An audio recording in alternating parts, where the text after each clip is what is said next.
फ़ातिहतु इला अशरफिल अंबिया'i वल मुरसलीन व अला आलिहि तय्यबीन अत्ताहिरीन। अल्लाहुम्मा आमीन। अल्लाहुम्मा आमीन। अल्लाहुम्मा आमीन। अल्लाहुम्मा आमीन। अल्लाहुम्मा आमीन। सरवरा शाह करीमा दस्तगीरा अशरफा हुर्मते रूहे पैगंबर यक नज़र कुन सुए माँ ली खमसतुन नुत्फ़ी बिहा हब्रल वबाइल हातिमा अल मुस्तफ़ा वल मुर्तज़ा वब्नाहुमा वल फातिमा व सल्लल्लाहु तआला अला खैर खल्क़िही व नूर अर्शिही व मज़हर लुत्फ़िही मुहम्मदिन व आलिहि व अस्हाबिही अजमईन बिरहमतिका या अरहमर राहिमीन बिहक़्क़ि ला इलाहा इल्लल्लाह मुहम्मदुर रसूलुल्लाह।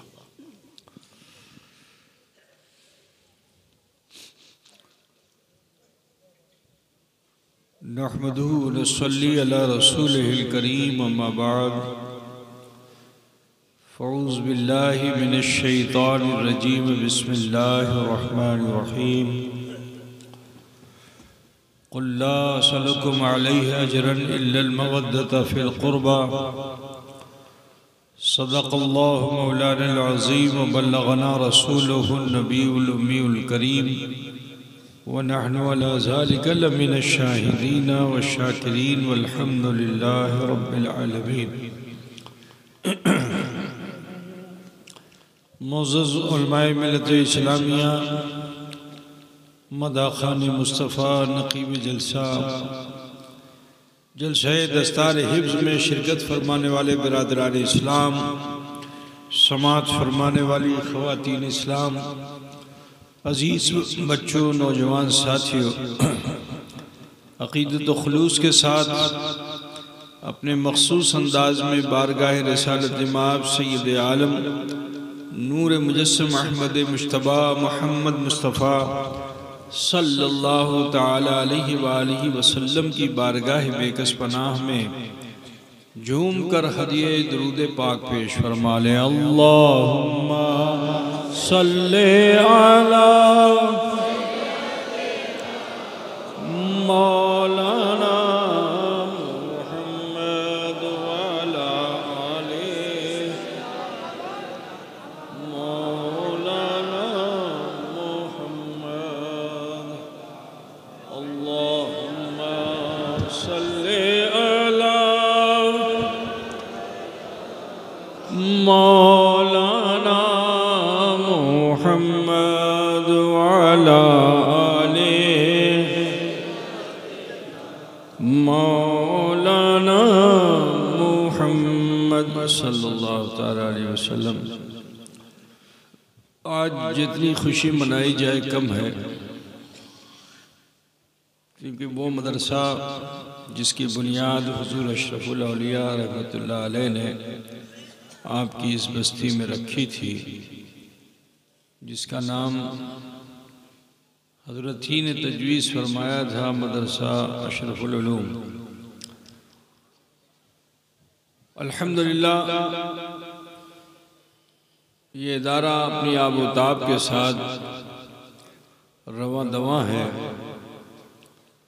आज अल्लाह का शुक्र है कि आपके इस मदरसे से एक दो नहीं 5 बच्चों ने कुरान को हिफ्ज़ किया और आज उन्हें दस्तार भी दी गई, पगड़ी भी दी गई और साथ ही साथ उन्हें सर्टिफिकेट भी दिया गया।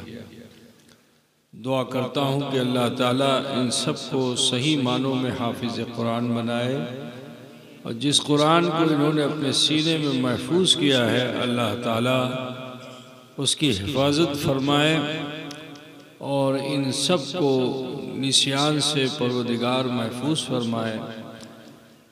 मुस्तक़बिल में इन्हें आलिम रब्बानी भी बनाए और मुत्तकी और परहेज़गार बनाए।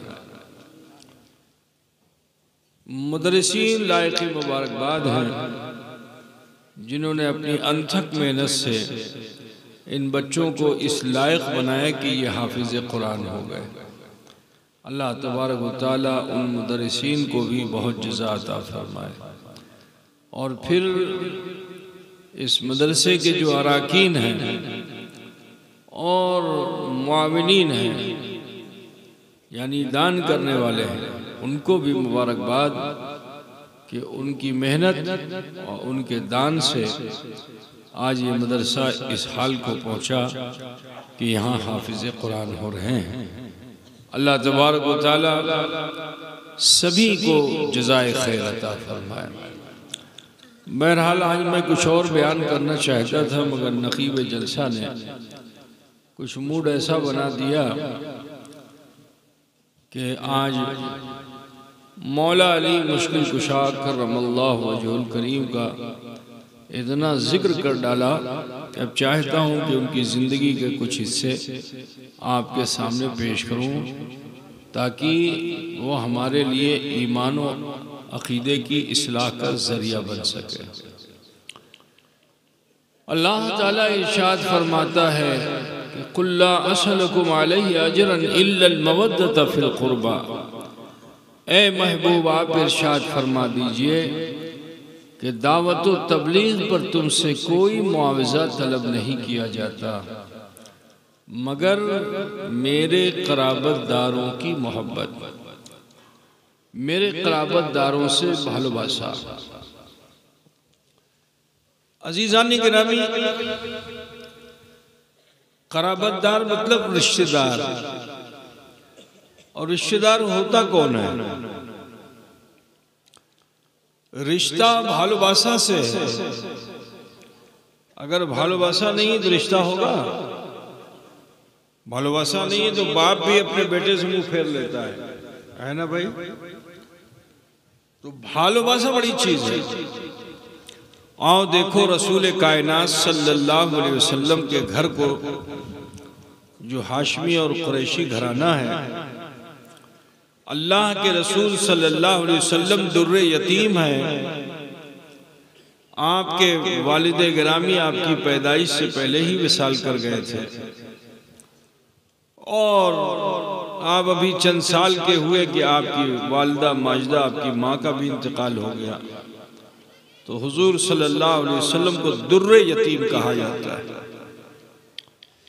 लेकिन जिस घर में आपकी परवरिश हो रही थी, आपके दादा ने किफ़ालत की, दादा का इंतकाल हो गया तो चाचा और चाची ने किफ़ालत की।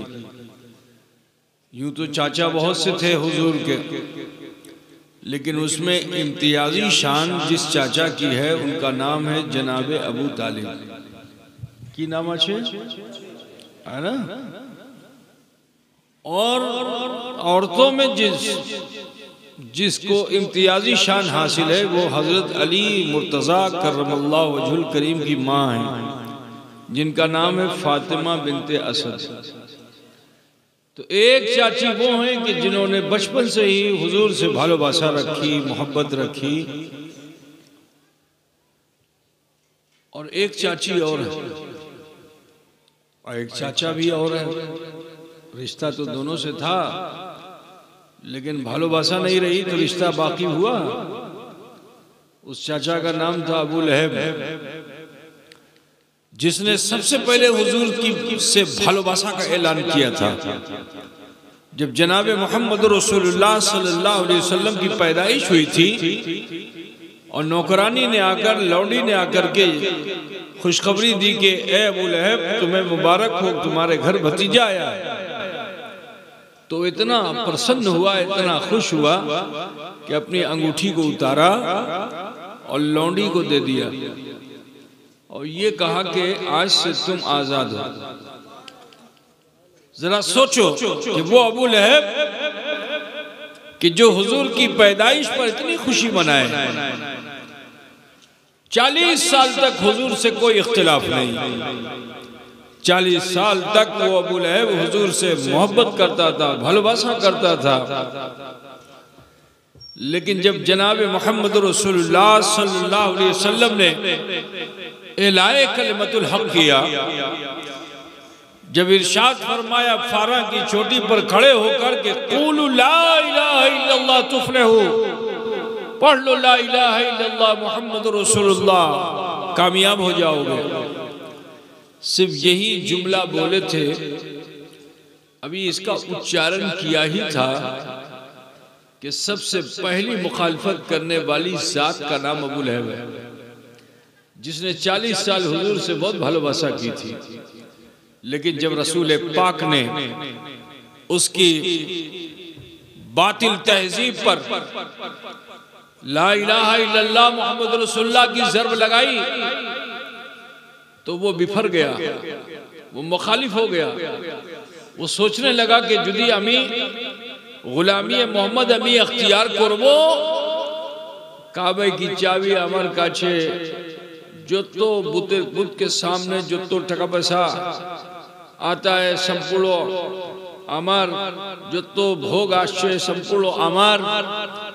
तो अब उसके दिल में दुनियादारी आ गई। अब जो दुनियादारी आ गई तो उसने रसूल पाक की मुखालफत की, हुजूर की शान में गुस्ताखियां की। यही नहीं, उसकी बीवी तो इतनी बड़ी दुश्मन बन गई थी चाची, मगर दुश्मन ऐसी बढ़ गई कि हुजूर को तकलीफ देने के लिए पहाड़ पे जाती थी और वहां कांटेदार झाड़ी जो होती थी, झाड़ी बुझते हो ना आप लोग, कांटेदार जो गाछ होता उसको काट करके और गट्ठर बना करके उसे सर पे लेके आती थी। अल्लाह के रसूल के रास्ते में उसको बिछा देती थी कि रसूलुल्लाह गुजरेंगे, ये कांटा चुभेगा तो इन्हें चुभेगा, तकलीफ होगी तो मुझको खुशी होगी। जरा सोचो, ऐसी हिंसा थी उसके मन में। मगर मेरे नबी ने न इनके लिए कुछ बुरा कहा, न उनके लिए कुछ बुरा कहा। मगर नबी से दुश्मनी रखने वाला अल्लाह के नजदीक महबूब तो हो नहीं सकता। अल्लाह उस पर गज़बनाक होता है। हत्ता के परवरदिगार आलम ने, रब्बे कदीर ने सूरह लहब नाजिल फरमा दी कि तब्बत यदा अबी लहब, वो अबू लहब के जो मुस्तफा पे बुरे ख्याल से उंगलियां उठाता है उसके हाथ टूट जाए। वो तब मा अगना अन्हु मालुहु व मा कसब, और बर्बाद हो जाए उसका टका पैसा माल असबाब जिस पे वो इतराता है। यानी सयस्ला नारन ज़ात लहब व इम्रअतु, और हमेशा हमेश के लिए जहन्नम का ईंधन बने कौन? अबू लहब और उसकी बीवी। देखो, एक चाची वो है, एक चाचा वो है कि जिसने हुजूर से नफरत की तो जहन्नम का ईंधन बन गया। लेकिन आओ मैं तुम्हें बताना चाहता हूं कि हजरत फातिमा बिनते असद ने जो भालोबासा की, मोहब्बत की, मदीने तक गई, इस्लाम लाई। हजरत फातिमा बिनते असद का जब इंतकाल हुआ तो रसूलुल्लाह को उनसे इतनी भालोबासा कि जनाब मोहम्मद रसूलुल्लाह सल्लल्लाहु अलैहि वसल्लम ने फरमाया कि देखो, इन्हें कफन नहीं दिया जाएगा, इनको मैं अपना कुर्ता दूंगा, वो कफन बनेगा। जरा सोचो, नबी का कुर्ता, नबी का कुर्ता कितनी बरकत वाला होता है ना। अगर हजरत आयशा हुजूर का कंबल ओढ़ लें, हुजूर की चादर ओढ़ लें तो नूर की बरसात देखती हैं। तो जब चादर का ये आलम है तो मुस्तफ़ा के कुर्ते का आलम क्या होगा?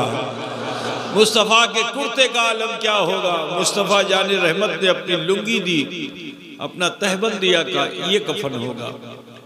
अब जब गुस्ल हो गया, कफन हो गया, जनाजा उठा, जन्नतुल बकी में जनाजा लाया गया, कब्र तैयार थी। अल्लाह के रसूल सल्लल्लाहु अलैहि वसल्लम ने जनाजे को रोका और कब्र का मुआयना करने के लिए कब्र में उतर गए। और कब्र में उतर करके रसूल पाक सल्लल्लाहु अलैहि वसल्लम लेट गए और काफी देर तक लेटे रहे। जब सुकून मिला रसूल पाक को तो बाहर आए और फिर मौला अली की बीवी को, मौला अली की माँ को, अपनी चाची को हुजूर ने दफन किया। मैं तुम्हें बताना चलूं कि हुजूर का कदम जहां पड़ जाता है वो जगह हिल नहीं होती, हरम बन जाता है। मक्के से मदीने चले जाएं तो मदीना भी हरम बन जाए, तो मुस्तफ़ा के कदम की बरकत ये है कि नबी कदम रख दे तो हरम बनता है, और नबी अगर जमीन पर पीठ लगा दे तो वो जगह अर्श आज़म से भी ज्यादा बढ़कर होती है। खुदा बुझते ना, उस माँ के बेटे का नाम अली है। वो फातिमा बिन्ते असद गर्भवती थी। सुनेंगे भाई आप लोग, सुन बैन बंदो को दे, समय तो बहुत हो गया है ना। तो गर्भावस्था में उनके मन में आया कि जब औरतें गर्भावस्था में होती हैं ना, जैसे जैसे बच्चे की विलादत का वक्त करीब आता है, उसको भय बहुत लगता है, डर बहुत लगता है ना। बाशबो की बाशबो ना, जीवित थाकबो की थाकबो ना, আমি কেন আমি मरे जाबो के जीवित थाकबो, तरह तरह के मन में ख्याल आते हैं, है ना। तुम्हारी भाषा हम सही से नहीं बोल पा रहे हैं। तो हजरत फातिमा बिन्ते असद को भी ख्याल आया, तो कहा चलो चल करके काबे का तवाफ कर लेते हैं। और जानते हो वहाँ की तहजीब क्या थी? वहाँ का कल्चर इतना ख़राब हो गया था, क्योंकि वहाँ कोई न तो रहनुमा था, न रहबर था, न इमाम था, न कोई नबी था, न कोई रसूल था। वो अपनी मनमानी कर रहे थे। काबा इसलिए बनाया गया था ताकि इंसान बुतों को न पूजे, एक खुदा की बंदगी करे। लेकिन वहाँ पे उन्होंने क्या किया था? अपनी ख्वाहिश के बुत रख दिए थे। सब कबीले वालों ने इटा अमर खुदा, इटा अमर खुदा, इटा अमर खुदा, सब ने अपना अपना खुदा खड़ा कर दिया था वहाँ। और वहाँ क्या मामला था कि अगर कोई आदमी गुनाह करता था, वो समझता था कि अमी इटा भूल कोल्लम, इटा गुनाह कोल्लम, तो माफी का क्या तरीका था? माफी का तरीका ये था कि काबे के पास आओ और अपना कपड़ा उतार दो। औरत है तो, मर्द है तो, नंगे होकर काबे का तवाफ करो। तो जब ऐसे लोग आकर काबे का तवाफ नंगे होकर करते थे, तो वहां लोग बैठे हुए तालियां बजाते थे, भक्तियां कसते थे। तो जब उसका मजाक उड़ाया जाता था, तो वो समझते थे कि अमर खोती माफ हो लो। वो क्या समझते थे कि ये जो लात मनात उज्जा सब बैठे हुए हैं यहाँ, इन्होंने हम जलील हो गए, तो अब जब समाज में हम जलील हो गए तो हमारी खोती माफ हो गई। ये तहजीब थी, ये कल्चर था। हजरत फातिमा बिन्ते असद तशरीफ लाई और आप तवाफ़े काबा कर ही रही थी कि अचानक दर्द से हो गया, लेबर पेन शुरू हो गया। अनकरीब था कि बच्चा पैदा हो जाए, लेकिन रहमते खुदाबंदी को ये गवारा ना हुआ कि वो अली कि जो वली है वो पैदा हो, उसकी माँ जलील हो। तो अल्लाह को ये गवारा ना हुआ। हुक्म रब्बी के तहत फरिश्ते आए, उन्होंने आकर नूर के घेरे में हजरत फातिमा बिन्ते असद को जगह दे दी, घेर लिया। काबे ने देखा कि फरिश्ते ये सेवा कर रहे हैं, तो उस काबे ने भी कहा है फरिश्तों, इन्हें घेरे में लेकर के और दरवाजे काबा तक आने में हो सकता है कि विलादत हो जाए, तो चिंता मत करो, मैं भी इनकी सेवा में हूं। काबे की दीवार भी फट गई। अब जो काबे की दीवार फट गई तो रास्ता मिल गया काबे में जाने का। फरिश्ते उन्हें लेकर काबे में गए, अली पैदा हो गए। अब हजरत अली पैदा कहाँ हुए तो काबे में थे, लेकिन बुतों के झुरमुट में हर तरफ मूर्ति मूर्ति मूर्ति मूर्ति, वहीं अली पैदा हुए। अब जब अली वहां पैदा हुए, खबर पूरे मक्के में फैल गई कि फातिमा बिन्ते असद को बेटा हुआ है, और वो भी काबे में हुआ है। घर वालों को पता चला तो वो भी आ गए। अब जच्चे बच्चे को लेके घर गए। अब सब औरतें उनको उठाती हैं, गोद में लेती हैं, और उनकी ये, इसको क्या बोलते हैं आप लोग?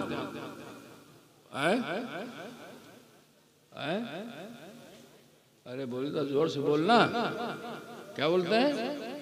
पपनी? क्या पपनी?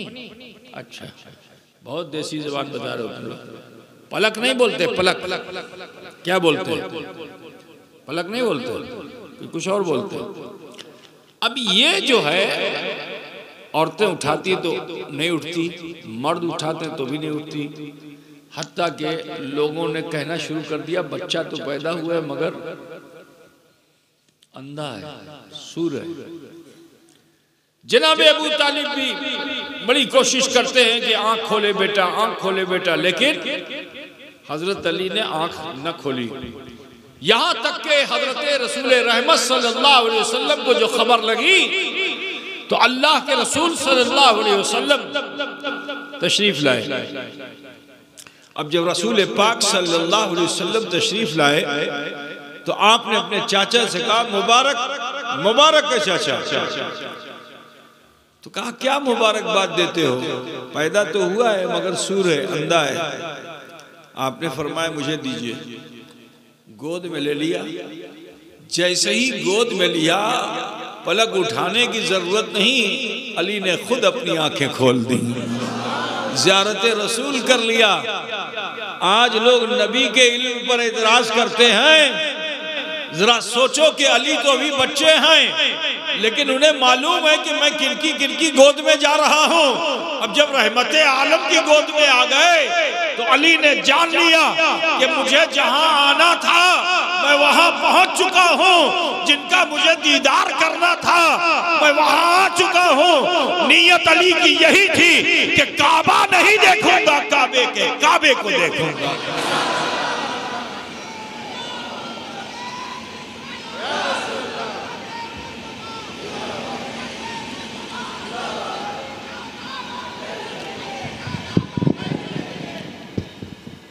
अजीजान गिरामी ख्याल कीजिए, एक बच्चर के अली हुए, आपके चेहरे पर इतना रोब था कि आपको लोग हैदर कहते थे। आपकी माँ उनको हैदर कहती थी। पूरे मक्के में हैदर के नाम से मशहूर थे। फाड़ खाने वाला शेर। कौन सा शेर? भयानक फाड़ खाने वाला शेर। दुबले पतरे से मगर चेहरे पे बहुत रोब था। बस इतना बता दूं, तुमने अशरफुल औलिया को देखा? कितने लोगों ने देखा अशरफुल औलिया को? हाथ उठा के बता सकते हो? हुजूर अशरफुल औलिया को किस किस ने देखा है? जिसने देखा जरा हाथ उठा के बताओ। देखा है ना? कम लोगों ने देखा है? देखा है ना? तो पीर साहब का चेहरा देखा कि नहीं देखा? कैसा लगता था? भय लगता था? भय लगता था कि नहीं लगता था?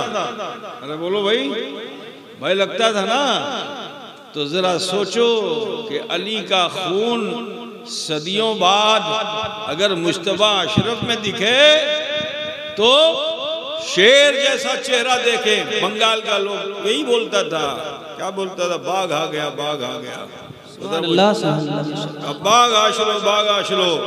तो जब अशरफुल औलिया के चेहरे का ये आलम था तो सैयदुल अंबिया, सैयदुल औलिया हजरत सैयदना मौलाए कायनात अली मुर्तजा के चेहरे का आलम क्या होगा? अज़ीज़ान गिरामी ख्याल कीजिए, एक बच्चर के हुए तो एक बच्चर का बच्चा जो होता है वो तो माँ के पास रहता है ना।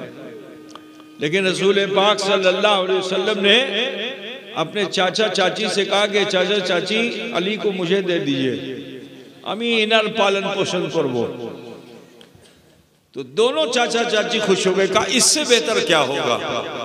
अब जरा सोचो कि 1 साल के अली हैं और अल्लाह के रसूल सल्लल्लाहु अलैहि वसल्लम ने उनको अपनी आगोश तरबियत में ले लिया। अब जो रसूल की तरबियत में आया होगा उस अली का आलम क्या होगा? उसके इल्म और हिकमत का आलम क्या होगा? बिरादरान इस्लाम, गर्ज के हजरत मौला अली मुश्किल कुशा रसूलुल्लाह के साथ रहने लगे। 1 साल से 2 साल, 2 साल से 4 साल, 4 साल से 6 साल, हत्ता के हो गया 8 साल। जब 8 साल या 9 साल के आप हुए तो उस वक्त हुजूर ने इलाए कलिमतुल हक किया। आप कहाँ गए? जबले नूर पे गए। आप पे जब वही नाजिल हो गई, कुरान नाजिल हो गया तो लौट कर तशरीफ लाते हैं। आपने घर में दावत दी किसको? हजरते उम्मुल मोमिनीन सैयदा खदीजतुल कुबरा को आपने दावत पेश की। किसे? अलीउल मुर्तजा को। खदीजतुल कुबरा ने तो फौरन ही इस्लाम कबूल कर लिया, लेकिन अली तो वो हैं जो वली हैं, और जो वली होता है वो भी दूर की नजर रखता है। तो हजरत अली यूं तो मुस्तफा पर कुर्बान हो चुके थे, लेकिन आपने कहा ठहरिए, एखुनी आमी इस्लाम कबूल करबो ना, आमी परे करबो। तो हुजूर नाराज नहीं हुए, कहा अच्छा ठीक है, तुमको जिम्मेदारी देता हूं, तमाम कुरैश के उमरा को अपने घर जमा करो। तो सारे कुरैश के उमरा को जमा किया गया, सारे अमीर सरदार जमा हो गए। जब तो हुजूर सल्लल्लाहु अलैहि वसल्लम जब तशरीफ लाए तो आपकी गोद में बीवी फातिमा थी। तुम्हारे लिए मैं बड़ा सरल सरल बात कर रहा हूँ, ठीक है ना। बीवी फातिमा गोद में थी। हजरत मौला अली मुश्किल कुशा बड़े दुबले पतले से, बहुत दुबले। शेर को देखा है? शेर मोटा होता है? शेर मोटा होता है? शेर मोटा होता है? तो दुबले पतले से, लेकिन चेहरे पे रोब बहुत था। उंगलियां पकड़े हुए रसूलुल्लाह के साथ में आए। अब अरब का एक रिवाज ये भी था कि वहां बेटी जो पैदा हो जाए ना, तो लोग इस समझते थे नाक कट गई, अब किसी के सामने मुझको झुकना पड़ेगा, जो मेरा संबंधी बनेगा उसके सामने मुझे झुकना पड़ेगा। तो इंसान इतना दरिंदा हो गया था कि बच्ची पैदा हुई किसी को बताता नहीं था। रात ही में बच्ची उठा के ले जाता, कब्रिस्तान में गड्ढा खोद करके गाड़ देता था। ये था अरब की तहजीब, बच्चियां दिखाई नहीं जाती थी। और अल्लाह के रसूल बेटी फातिमा को गोद में लिए हुए महफिल में चले आए। तो कोई इधर क्यों नहीं मार रहा है, कोई इधर क्यों नहीं मार रहा है, कोई इशारा कर रहा है, देखो ये मोहम्मद क्या कर रहे हैं, देखो ये क्या कर रहे हैं। इस इशारे को बच्चे अली ने देखा कि मेरे आका की शान में गुस्ताखी हो रही है, बर्दाश्त ना कर सके अली। और उन तमाम उमरा, मक्के के उमरा के दरमियान वो पहली जात है अली की कि जिन्होंने छुपकर इस्लाम कबूल नहीं किया, घर में इस्लाम कबूल नहीं किया, बल्कि तमाम कुफ्फाराने अरब के सामने आपने बबांगे दुहल ये कहा कि तुम जिनका इनकार करते हो मैं उनकी शहादत देता हूँ, अशहदु अल्ला इलाहा इल्लल्लाह व अशहदु अन्ना मुहम्मदन अब्दुहु व रसूलुहु। तो अली वो है। बच्चों में सबसे पहले इस्लाम लाने वाली जात का नाम अली, और ऐसी जात का नाम है कि जिसने छुप कर इस्लाम नहीं कबूल किया। सिद्दीक अकबर ने इस्लाम कबूल किया मगर छुप के किया, मगर अली ने इस्लाम कबूल किया तो छुप कर नहीं किया, खुल कर किया। दो लोग मक्के में ऐसे थे जिन्होंने, तीन लोग जिन्होंने इस्लाम को छुप कर कबूल नहीं किया। एक हजरत अली करमल्लाहु वजहुल करीम, एक आपके चचा हुजूर के चचा सैयदुल शुहदा अमीर हमजा कि जिस वक्त जालिमों ने, काफिरों ने हुजूर की गर्दन में फंदा लगाया, अब फंदा लगा के कसना शुरू कर दिया, रस्सी को लगा करके और टाइट करना शुरू कर दिया। हुजूर नमाज पढ़ रहे थे। हजरत अमीर हमजा ने जो ये मंजर देखा तो आपने उन कुफ्फार मुशरिकीन के सामने अपनी तलवार को मियान से निकाला और ऐलान किया कि जालिमों आओ मुझसे मुकाबला के लिए, मैंने मोहम्मद के दीन को अख्तियार कर लिया, पढ़ता हूँ अशहदु अल्ला इलाहा इल्लल्लाह मुहम्मदुर रसूलुल्लाह। तीसरी जात है हजरत उमर बिन खत्ताब की, जिन्होंने इस्लाम को कबूल किया मगर छुप कर नहीं किया। और जब इस्लाम कबूल कर लिया आपने तो पहले नमाज छुप छुप के पढ़ी जाती थी। हजरत उमर फारूक ने कहा अब छुप कर नहीं नमाज पढ़ी जाएगी, अब खाने काबा में एलानिया नमाज पढ़ी जाएगी। तो बिरादरान मिल्लत इस्लामिया, मैं तुम्हें बताता चलूं कि जब कुफ्फाराने अरब ने भक्तियां कसी तो मेरे नबी ने फरमाया कि फातिमा तो मुज़्ज़तो मिन्नी, कि फातिमा मेरे जिगर का टुकड़ा है। तुम इन्हें ऐसा वैसा मत जानो। पता क्या चला कि नबी नूर है, नबी का जिगर नूर है, जिगर का टुकड़ा फातिमा भी नूर है। ठीक है ना। हजरत मौला अली मुश्किल कुशा साथ साथ रहते रहे, मक्के की सोबतें बर्दाश्त की, शेब अबी तालिब में रहे, हुजूर जहाँ रहे अली साथ रहे, हुजूर जहाँ रहे अली साथ रहे। लेकिन एक मौका ऐसा आया कि जब अल्लाह के हुक्म से जनाब मोहम्मद रसूलुल्लाह सल्लल्लाहु अलैहि वसल्लम मक्के से हिजरत फरमाने वाले हुए, तो उस वक्त मक्के में मुसलमानों की तादाद बहुत कम थी। मर्द के नाम पे सिर्फ 3 अफराद थे मुसलमान, जनाब मोहम्मद रसूलुल्लाह सल्लल्लाहु अलैहि वसल्लम, जनाब सिद्दीक़ अकबर रज़ियल्लाहु ताला अन्हु और जनाब अली कर्रमल्लाहु वजहुल करीम, यही 3 लोग मर्द थे। इसके अलावा जितने मुसलमान सहाबा थे हुजूर के हुक्म से सब पलायन कर गए थे, सब जो है हिजरत कर गए थे। कोई हबशा चला गया, तो कोई कहीं चला गया, कोई कहीं चला गया। हत्ता कि हुजूर के दामाद हजरत उस्मान गनी को भी हुजूर ने अपनी बेटी के साथ हिजरत पे आमादा कर दिया था, वो भी चले गए थे। मक्के वालों ने जो ये जाना कि अब इनका कोई साथी नहीं रह गया है, तो कहा चलो अब रसूलुल्लाह के घर का मुहासरा करते हैं। तो तीर लिया, तबर लिया, भाले लिए, बर्छियां ली, हथियार से मुसल्ला होकर अल्लाह के रसूल सल्लल्लाहु अलैहि वसल्लम की बाड़ी को चारों तरफ से घेर लिया। रसूल पाक सल्लल्लाहु अलैहि वसल्लम को जो खबर लगी तो अल्लाह के रसूल सल्लल्लाहु अलैहि वसल्लम घबराए नहीं, अली को बुलाया, अली एक नाशो। अब जब अली करीब आ गए तो रसूल कायनात सल्लल्लाहु अलैहि वसल्लम ने फरमाया, देखो ये जो दुश्मन तलवारें सोते हुए हैं, इनकी कुछ अमानत मेरे पास है, ये अमानत तुम ले लो और इसे तकसीम करके मेरे पास आ जाना। अली को चाहिए था कि वो एहतजाज करते कि या रसूल अल्लाह, ऐसे माहौल में मैं आपको अकेला नहीं छोड़ सकता। कल तक मैं आपके पीछे पीछे चलता था, आज मैं आपके आगे आगे चलूंगा। लेकिन अली ने ऐसा ना किया, क्योंकि हुक्म रसूल था कि अमानत तकसीम करके मेरे पास आ जाना। फिर नबी ने फरमाया कि आज तुम अपने बिस्तर पे नहीं सोओगे, मेरे बिस्तर पे सोओगे और मेरी चादर को ओढ़ करके सोओगे। कुछ लोगों ने ये कहा कि हुजूर ने इसलिए लिटा दिया ताकि कुफार ये समझें कि रसूलुल्लाह सो रहे हैं। एक बात बताओ, नबी धोखा देंगे? बोलो, नबी धोखा देंगे? नहीं। तो नबी ने अली को अपने बिस्तर पे क्यों सुलाया?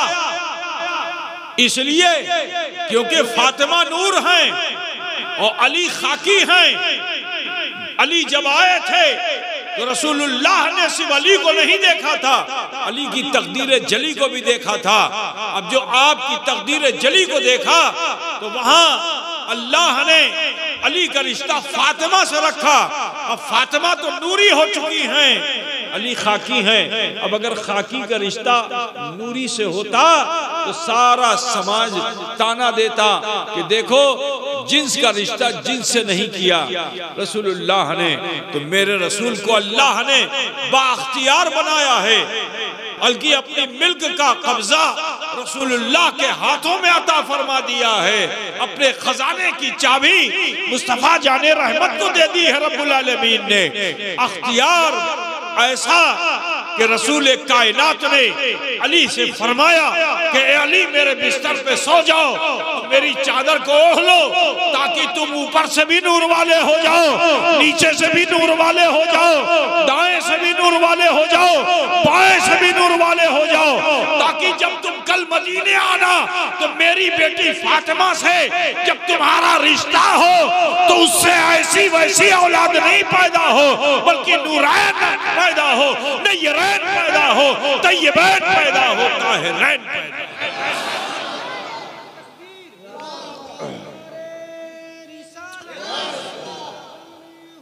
अशरफुल औलिया फैजान हुजूर, अशरफुल औलिया हुजूर, ताजुल औलिया। अजीज़ाने गिरामी, ख्याल कीजिए, रसूल पाक सल्लल्लाहु अलैहि वसल्लम जब मदीने पहुंचे तो मदीने के जो ईसाई थे वो हुजूर से मुबाहले के लिए आ गए। तो जब हुजूर से मुबाहले के लिए आ गए तो रसूलुल्लाह ने फरमाया अच्छा ठीक है, कल तुम भी अपने बेटों को लाना, हम भी लाएंगे, तुम भी अपनी बेटियों को लाना, हम भी लाएंगे, ठीक है, तुम भी अपने घर वालों को लाना, हम भी लेके आएंगे, मुकाबला हो जाएगा। देखो उधर क्या उछल कूद है भाई। सुनो, अब ज्यादा देर नहीं, बस शेष कर देंगे। तो ईसाइयों ने प्लानिंग क्या की थी कि अपने समाज की जितने सुंदर सुंदर लोग थे उनको पहाड़ की ओट में छुपा के रखा था कि जब रसूलुल्लाह आएंगे तो एक सुंदर उठेगा, अपना चेहरा दिखाएगा, अभी वो पूरी तरह से देख भी नहीं पाएंगे, दूसरा सुंदर खड़ा हो जाएगा, फिर तीसरा सुंदर खड़ा होगा, फिर चौथा सुंदर खड़ा होगा, ठीक है ना। ये प्लानिंग थी। अल्लाह के रसूल सल्लल्लाहु अलैहि वसल्लम तशरीफ लाए तो किसे लेके आए? खुद आए, अली को लेकर आए, फातिमा जहरा को लेके आए और हसन और हुसैन को लेके आए। इन्हीं को पंजतन कहते हैं, कोदरा बुझते ना, इन्हीं को पंजतन कहते हैं। लेकर के आए। अब जो लेकर के आए तो पादरी ने जैसे ही देखा, तो जब पादरी ने देखा तो कहा देखो आज इनका सामना मत करना, क्योंकि आज अगर तुम इनका सामना कर लोगे तो फिर सुबह कयामत तक दुनिया में ईसाई धर्म रहेगा नहीं, ईसाई मजहब बाकी नहीं रहेगा। वो अली हैं, वो अली हैं कि जिनकी हैबत का असर ईसाइयों पे है। अली के मुकाम और मर्तबे को मैं बताता चलूँ, बद्र में खड़े हो जाएं तो बड़े बड़े सुरमा के सर कलम हो जाएं। आओ ओहद की बात बता दूं थोड़ी सी, क्योंकि इस समय बहुत कम रह गया, ज्यादा कोथा नहीं हो सकती है। तो ओहद में जंग हुई थी ना, जंगे ओहद मालूम है ना।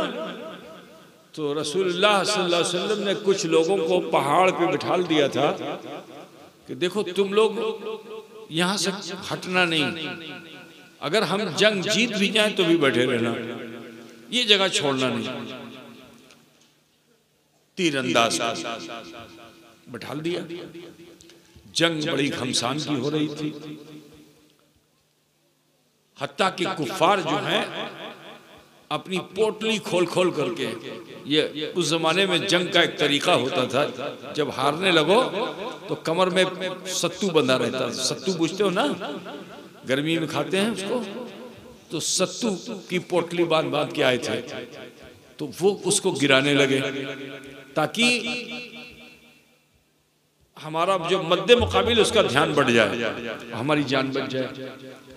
तो उन्होंने नहीं किया, कमर में से पोटली खोल खोल के गिराना शुरू कर दिया, गिराना शुरू कर दिया। अब इधर सहाबा और मुजाहिदीन ने ये समझा कि हम कामयाब हो गए, ठीक है, बड़ा जबरदस्त हल्ला बोला। उसके बाद जब पोटली पे नजर पड़ी तो सब वही सत्तू की पोटली उठाने के लिए उस तरफ चले गए माले गनीमत में। उधर पहाड़ पे बैठे हुए जो लोग थे तीरंदाज, उन्होंने समझा कि हम तो कामयाब हो गए हैं, अब यहाँ बैठ के क्या करेंगे, चलो हम भी माले गनीमत हासिल कर लें। वो भी उतर गए। अब जो उतरे तो उसी पहाड़ के पीछे से अबू सुफियान, खालिद बिन वलीद और भी न जाने कितने कुफ्फार मुशरिकीन का एक लश्कर जो है उसी तरफ से आया और पीछे से मुसलमानों पे अटैक कर दिया। ये तो पोटली बटोर रहे थे, कहाँ हथियार और कहाँ तीर और कहाँ तबर, पोटली, और इधर पीछे से कत्लेआम होने लगा। हत्ता के अल्लाह के रसूल सल्लल्लाहु अलैहि वसल्लम को भी शदीद तकलीफ हुई। अल्लाह के रसूल सल्लल्लाहु अलैहि वसल्लम जो खुद पहने हुए थे उसकी जो कड़ी थी वो आपके रुखसार मुबारक पे धंस गई थी, और ऐसा धंस गई थी कि उसको निकालना मुहाल था। पता बुझ रहे हो ना, रसूल पाक के दंदाने मुबारक शहीद हो गए थे और हुजूर सल्लल्लाहु अलैहि वसल्लम पहाड़ पे चढ़ते चले गए, हत्ता के दो पहाड़ ने आपको आपस में ऐसे ला करके, दो पहाड़ करीब हो गया। और मैंने उस मुकाम को देखा है जहाँ हुजूर जाके ठहरे थे। दोनों जगहों पे उस पहाड़ के दोनों हिस्से पे देखो, बीच में तो शगाफ है, इधर कंधे का निशान, इधर कंधे का निशान, सर का निशान, सर का। इतना करीब पहाड़ आ गया, उसने आकर के हुजूर को छुपा लिया था। कथा बुझ रहे हो ना? मैं वहां